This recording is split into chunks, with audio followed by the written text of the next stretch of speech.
Once again with the Harpers Ferry 1807. William Hovey Smith, 2025. This is Hovey Smith, the Backyard Sportsman, and we're getting ready for the 2025-26 hunting season in Georgia, and particularly for a muzzleloading season. Now, I have some guns that didn't get their deer before in previous years. And for various reasons, they or I failed. One of the most spectacular failures was with this particular pistol. It's the Harper's Ferry 1807. Probably the most handsome handgun ever used by the U.S. military. It's a flintlock, as you can see. And we took it on a Florida hunt. And it had a hog in front of it at 15 yards. And we have a video about that.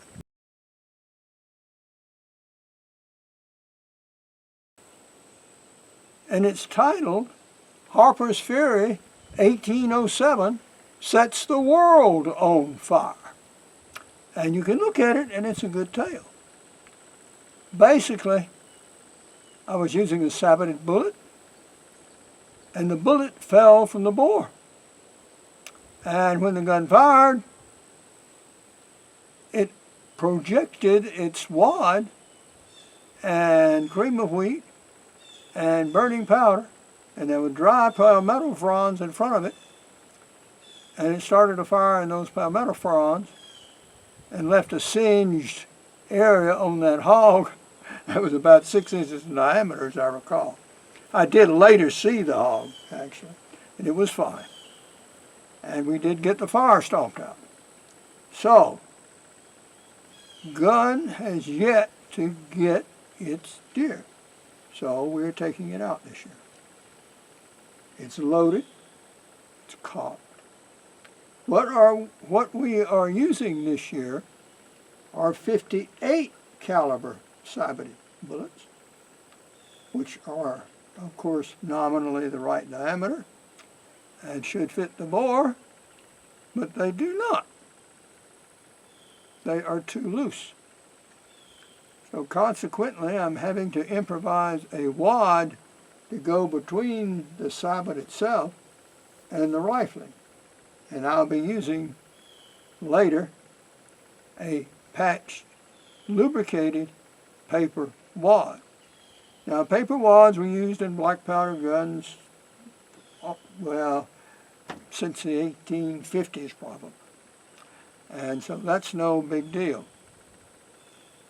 But now, we're going to try our gun and take our first shot as soon as we go down and re-erect the target. I'm fighting weather and wind. We're supposed to have a storm coming in, and it's getting windier, and I want to get this shooting done before the wind picks up. Getting a flintlock ready, we have the flint here. We had to chip it to proper size. We also have put in a piece of folded lead here to hold it. The pistol is already primed. Actually, when I loaded the powder, and I'm using triple FG, enough trickled into the pan to form a sufficient load to fire the gun. So in this case, no priming was necessary. And if you walk around with a flintlock, beware. They can be self-priming if the guns are dry. Okay, we're ready to go here.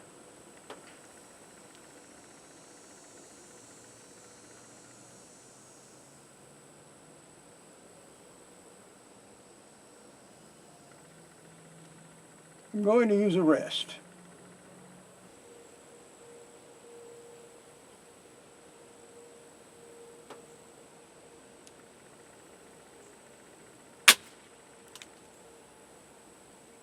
No fire.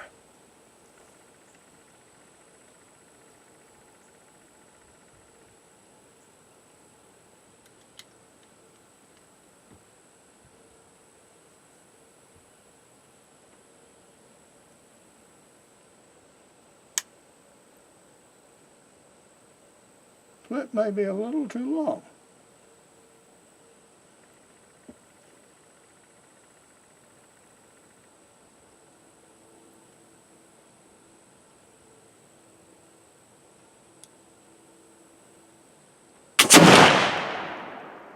Well, definitely fire. We have made some modifications for loading. For one, cut a twig and put it in the touch hole. That keeps the powder from going into the pan before I'm ready for it, and also ensures you have a full powder charge actually in the bore. So that goes down.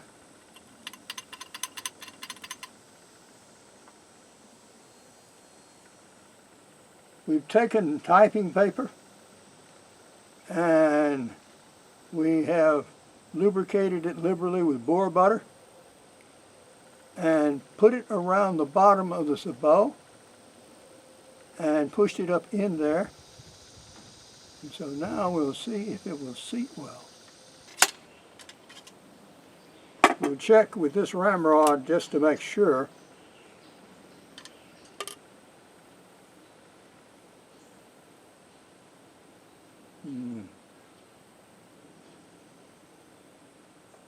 All right. And that's the only thing this ramrod is good for, by the way.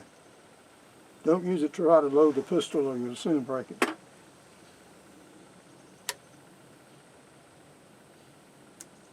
We can remove our twig, which has a little powder smell on the end.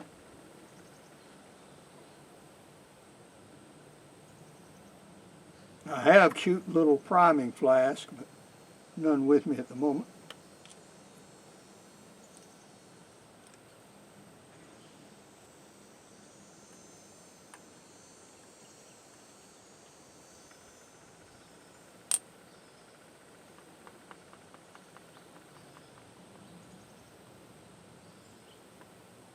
Powder in the pan.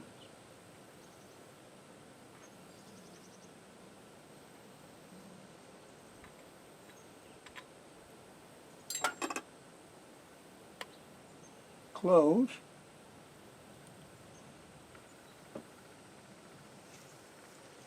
The frizzen does not contact the flint.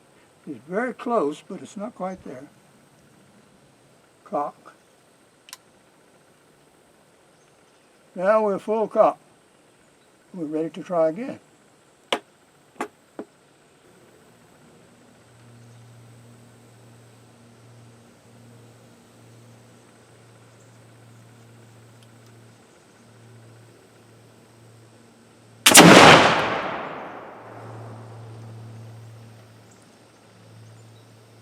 Oh, good.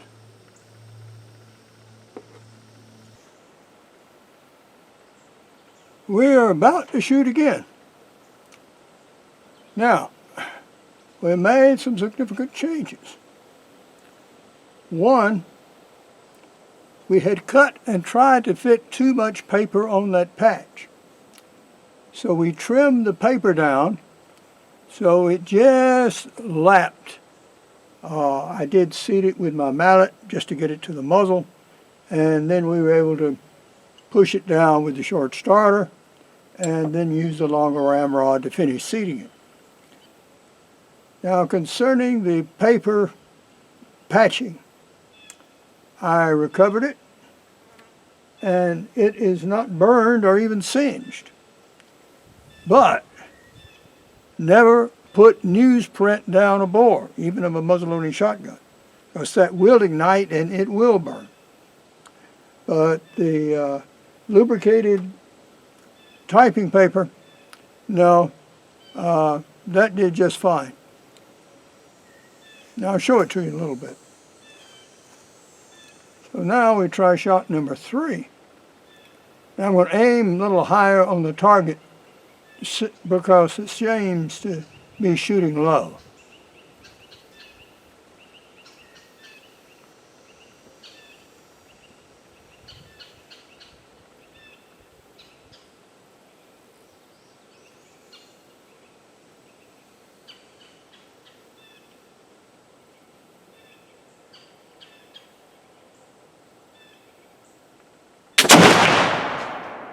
Good ignition.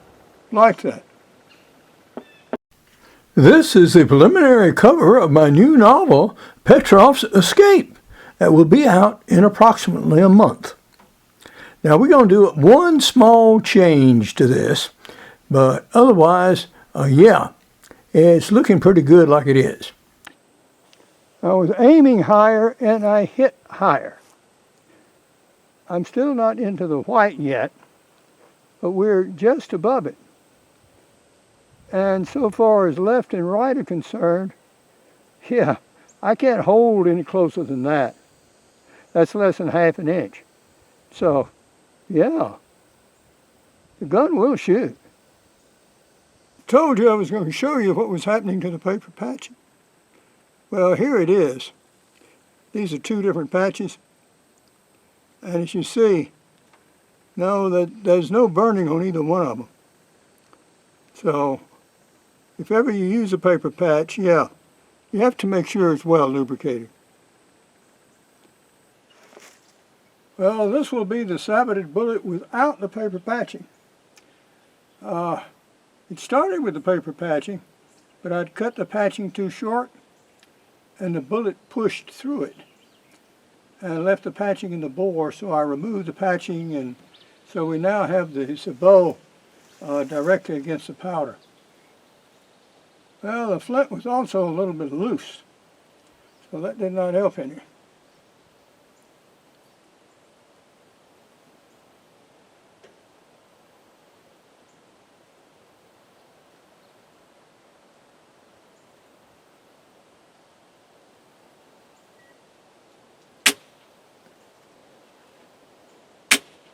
Come on, guy. What?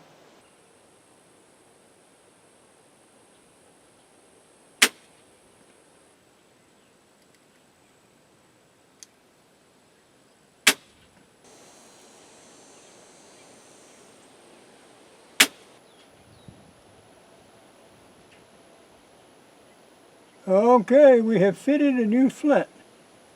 Now let's see something happen.